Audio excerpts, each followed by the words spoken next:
دین کے مٹنے کا غم کا کیا میں دکھڑا لوگوں کے سامنے بیٹھ کے روؤں؟ اگر مٹنے کا غم نہ ہوتا تو ہم یہ بیان کرتے بیٹھ کے. باقی یہ کہ ہر آدمی کا اپنا مزاج ہوتا ہے ایک. اگر میں رونے دھونے کی باتیں غم لے کے بیٹھ جاؤں تو دین اس سے زندہ نہیں ہوگا. اس بات کا خطرہ ہے کہ اور ہی مٹنا نہ شروع ہو جائے. میں سویڈن میں تھا نا, تو وہاں ایک خاتون آئی, ان کے ہسبینڈ بھی, وہ اتنے متاثر تھے, وہ دونوں میاں بیوی اتنے زیادہ وہ جذباتی ہو رہے تھے نا ملاقات کر کے. انہوں نے کہا کہ ہماری بچی تھی بالکل لبرل ہو گئی تھی, الحاد, اور یہ بیان بھی وہ سنیں گے, بالکل الحاد کی طرف جا رہی تھی. وہ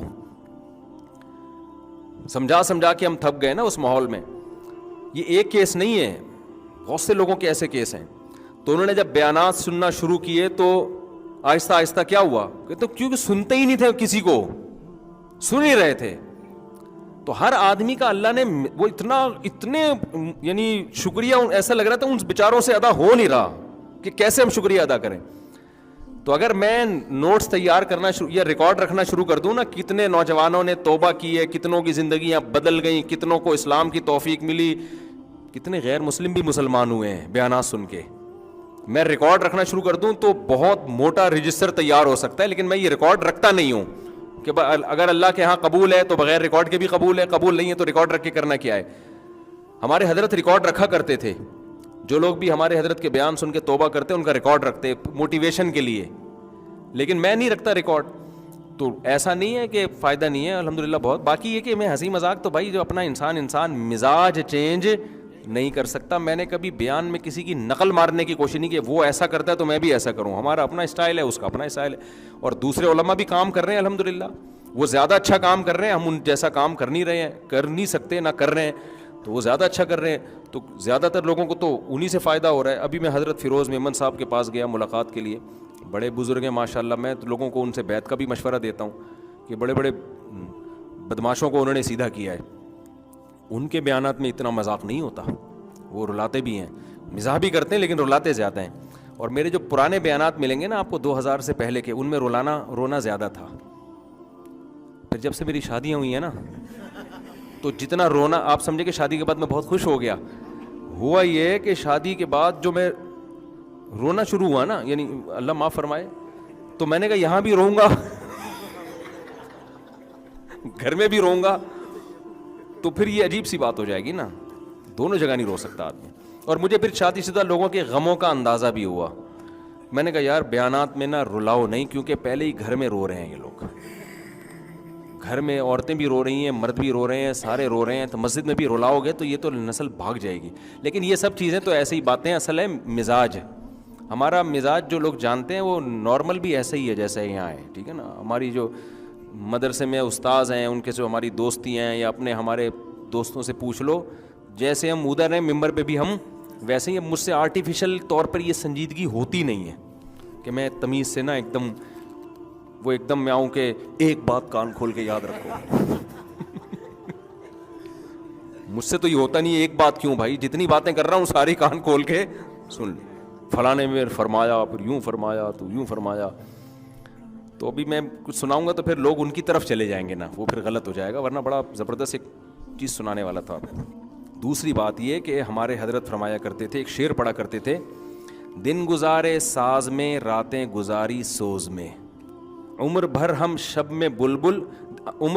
دل میں بلبل, شب میں پروانہ رہے. میں نہیں کہہ رہا کہ میں ایسا ہوں, لیکن اللہ والے ایسے ہوتے ہیں کہ لوگوں کے سامنے خوش مزاج, تنہائی میں اللہ کے سامنے رونے والے. میں نہیں کہہ رہا کہ میں تنہائی میں اللہ کے سامنے رونے والا ہوں, نیک ہوں, نہ میں یہ کہہ رہا ہوں کہ نہیں ہوں. ٹھیک ہے نا, وہ میں کیا ہوں وہ تو میں جانوں, اللہ جانے.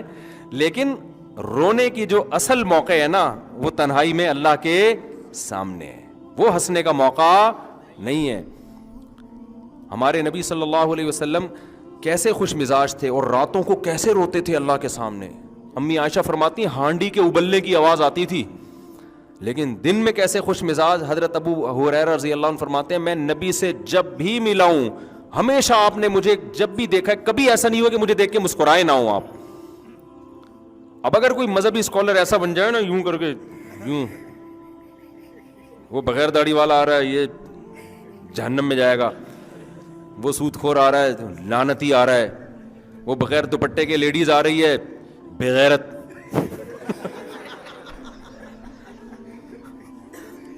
تو اس سے کیا ہوگا, وہ دوپٹہ پہن لے گی ہے بھائی, وہیں سے بھاگ جائے گی, بولے وہ وہیں ٹاٹا کر کے میں کسی پادری کے پاس جاؤں گی, مولوی کے پاس آنے کی ضرورت نہیں.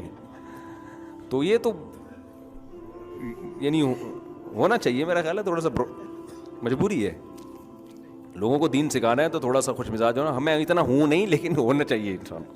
اچھا میرے بھائی, دنیا آخرت کی 100% کامیابی اللہ نے دین میں رکھی, لیکن آج جو جتنا مذہب سے دور ہوتا ہے دنیاوی اعتبار سے اتنا کامیاب ہوتا ہے بھائی, وہ عیاشی کو کامیابی نہیں کہتے, اس پر تو کئی بار بیان کر چکا ہوں میں.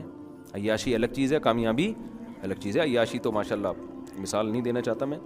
میری والدہ کہتی ہیں تمہاری دینداری میں معیار بہت اونچا ہے, آج کے دور میں اتنی دیندار لڑکی نہیں ملے گی بھائی, دیندار لڑکیاں بھی بہت ہیں مارکیٹ میں. گناہ چھوڑنے کے لیے اس کے اسباب بھی چھوڑنے پڑتے ہیں. تو اگر کوئی شخص موبائل پر بد نظری کرتا ہو تو وہ کیسے موبائل چھوڑے, جبکہ اس کی پڑھائی سے متعلق ہاں کچھ کام ایسے ہیں جو اب معاشرے کا حصہ بن گئے, ان کو چھوڑ نہیں سکتے آپ. تو اس کا پھر طریقہ یہی ہے کہ جب بد نظری ہو تو صدقہ کریں, اپنے آپ کو سزا دیں, آہستہ آہستہ انشاءاللہ وہ گناہ چھوٹ جائے گا. ویسے بھی موبائل چھوڑنے میں یہ ہوگا کہ آپ اگر چھوڑ دیں گے نا, تو جب بد نظری کا دل چاہے گا تو دوبارہ خرید لیں گے, صحیح ہے نا. مطلب یہ کہ دنیا سے تو ختم نہیں کر سکتے نا. تو اس کا حل پھر یہی ہے کہ بھائی آپ جب اس پہ کوئی الٹی چیز دیکھیں, اپنے توبہ بھی کریں اور اپنے آپ کو سزا بھی دیں. آہستہ آہستہ انشاءاللہ جب چاہیں گے نا تو یہ برائی چھوٹ جاتی ہے. اچھا بھائی, اب ایک کراچی کی روڈوں پہ سفر جو کرتا ہے اس کو تو یہ مسئلہ بہت اچھی طرح سمجھ میں آتا ہے نا. آپ بتاؤ کراچی میں کوئی ایک مائی کا لال ایسا ہے جس نے ہمیشہ پورا روڈ پہ ہی سفر کیا ہو, کچے میں اتارنا پڑتا ہے آپ کو, کھڈا آ رہا ہے آگے, گٹر آ رہا ہے. ابھی میں نیو کراچی کے راستے سے جا رہا تھا تو وہ ایک اتنا بڑا گٹر کھلا ہوا ہے نا, اس سے ایسی نہریں بہہ رہی ہیں نا گٹر لائنوں کی. نیو کراچی میں دیکھا ہے آپ لوگوں نے آگے جا کے. میں نے اپنے جو میرے گارڈ تھے ان سے میں نے بولا کہ یار یہاں گاڑی روکتے ہیں. ابھی ہم نے سوئٹزرلینڈ کے ولاگ بنائے, پیرس کے بنائے, جرمنی کی آبشاریں, میں نے کہا بہترین ہو جائے گا یار. تو میں نے کہا دیکھو ایسا نہیں ہے کہ ہمارے پاس آپ جا کے دیکھو میرے مشورے پر, جب آپ نیو کراچی والے راستے سے گلشن معمار جاتے ہو نا, راستے میں پورا جو سوات کا دریا ہے نا, مذاق نہیں کر رہا میں, آپ سمجھو گے یہ دریا کے اتنا پانی گٹروں سے ابل رہا ہے. آج صبح اس میں ایک ٹرک الٹا ہوا تھا نا. اچھا میں روزانہ دیکھتے تھے اس میں ٹرک الٹ کیوں نہیں رہے, اتنے بڑے بڑے کنٹینر کی, آپ اس کی حوصلے کو داد دو ڈرائیوروں کے کہ اتنے بڑے بڑے کنٹینر, وہ بھی حوصلہ گورا ہوگا وہ چھوڑ چھاڑ کے چلا جائے گا بھائی, میں کنٹینر الٹ جائے گا, لیکن رسک لیتے ہیں ہمارے ڈرائیور, رسک لیتے ہیں یار. گزار کے دیکھو یار, اللہ بڑا مہربان ہے. ایسے یار میں تو یعنی وہ بھائی مجھے ڈر لگ رہا ہے یہ کنٹینر الٹے گا تو 25-30 آدمی یہاں ہلاک ہو جائیں گے. وہ لوگ بھی رسک لے رہے ہیں, وہ نیچے سے آرام سے گزر رہے ہیں, نہ ان کو ڈر لگ رہا ہے نہ کنٹینر والے کو ڈر لگ رہا ہے. تو میں حیران کہ یار یہ الٹا, آج دیکھا الٹا ہوا ہے, ایک پھنسا ہوا ہے وہاں پہ, آدھا یوں ہوا ہے 45 کے زاویے پہ نا, گرا بھی نہیں ہے اور اللہ نے ایمان کی برکت سے اس کو بچا لیا. ڈرائیور پتہ نہیں کہاں سے اترا ہوگا, دیکھا تھا نا, یہ بھی میرے ساتھ تھا, اس سے پوچھ لیں, یوں ٹرک یوں ہوا ہے. پھر ہم نے کہا اب تو راستہ ہی بند ہو گیا, کم از کم ایک آبشار کے بیچ میں سے ہم گاڑی لے کے جایا کرتے تھے. اب ہم گلیوں میں گھسے ہیں تو گلیوں میں گھس کے آگے جا کے گئے ہیں تو تمبو لگا ہوا ہے, کیونکہ کوئی کسی کو تمیز نہیں ہے, شادی کرنا عقیقہ کرنا ہے, روڈ بلاک کر کے تمبو لگا کے کھڑے ہو جاؤ. ایک طرف ہم پیرس سے ہو کے آ رہے ہیں, وہ خوبصورت مناظر, ٹریفک, تمیز. اپنے کراچی میں آئے تو آبشاروں کے اسٹائل کیا ہو گئے.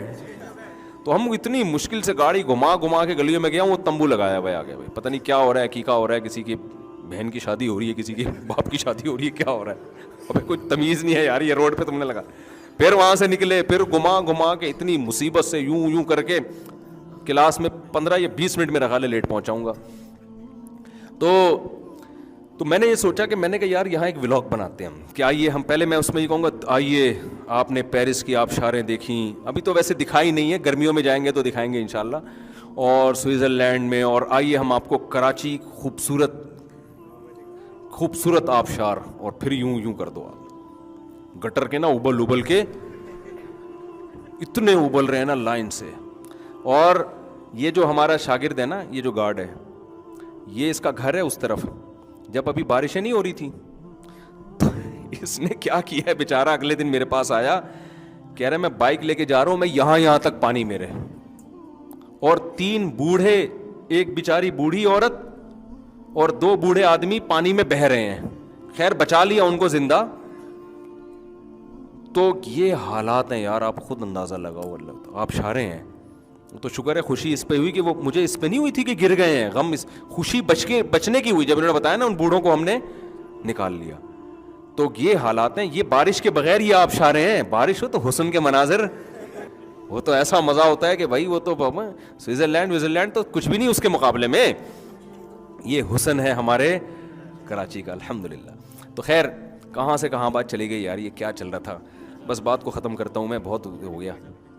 ہاں تو میرے بھائی میں یہ بات کر رہا تھا کہ مذہب پہ چلو گے نا تو آپ کی کنفیوژن دور ہو جائے گی. آپ کو ایک ٹریک نظر آئے گا, یہ سیدھا راستہ ہے. تو اس میں اگر جیسے کراچی کی یہاں مثال آئی تھی کہ بھئی تھوڑا سا آگے گٹر مٹر آ بھی گیا تو اٹھا کے پھر بھی روڈ پہ ہی آنا ہے نا, یہ تھوڑی کہ اسی میں نہر میں ہی بہ جائے گا جا کے وہ. تو اگر تھوڑا بہت انسان سے غلطی ہو جائے, آڑا ترشا ہو جائے, ابا کے سامنے کبھی اونچی آواز سے بات ہو گئی, کبھی بدتمیزی ہو گئی, تو بھائی توبہ کا دروازہ کھلا ہوا ہے. اچھا آخری بات, ابا سے بھی معافی مانگنی چاہیے کہ نہیں مانگنی چاہیے؟ تو اگر کبھی کبھار ہو جائے تو ابا سے بھی مانگیں, اگر آپ کی عادت ہی ہو گئی ہے تو صرف اللہ سے ہی مانگ لیں. کیونکہ بار بار معافی مانگتے ہوئے بھی وہ شرم کی بات نہیں ہے. اچھا یہ وہ ابا بھی اس سے پریشان ہو جائے گا کہ بس کر یار کوئی اور کام کر دو. تو پھر اللہ سے مانگو اور اپنے اوپر کوئی جرمانہ رکھ لو. تو یہ ایک اصول اور ضابطہ شریعت نے, اور بہت سارے اس میں احکام ہیں, لیکن کنفیوژن نہیں ہے. سمجھتے ہو, کسی اسلام کو چھوڑو گے کنفیوژن ہی, ساری زندگی ٹھوکریں ہی کھاتے رہو گے, اسی میں مر جاؤ گے. تو یہ ہے حساب کتاب.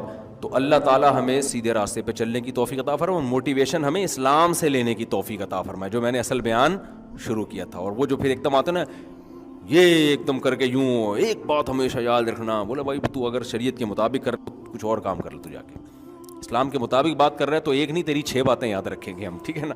اسلام کے مطابق نہیں کر رہا تو پھینکنے پر گورنمنٹ کی طرف سے کوئی پابندی نہیں ہے, پھینکتے رہو بیٹھ کے. اچھا میرے بھائی, آپ کے نوجوان, آپ کے بیان میں نوجوان زیادہ تو ان کو ترغیب میں داڑھی رکھ لیں. بھائی میں نوجوانوں کو کہتا ہوں, دیکھو در جوانی توبہ کردن شیوائے پیغمبری, جوانی میں توبہ کرنا پیغمبروں کا کام ہے. تو جوانی میں داڑھی رکھ لو یار, سمجھ میں آ رہی ہے بات, اس کا ثواب ملے گا, ہمت کر لو.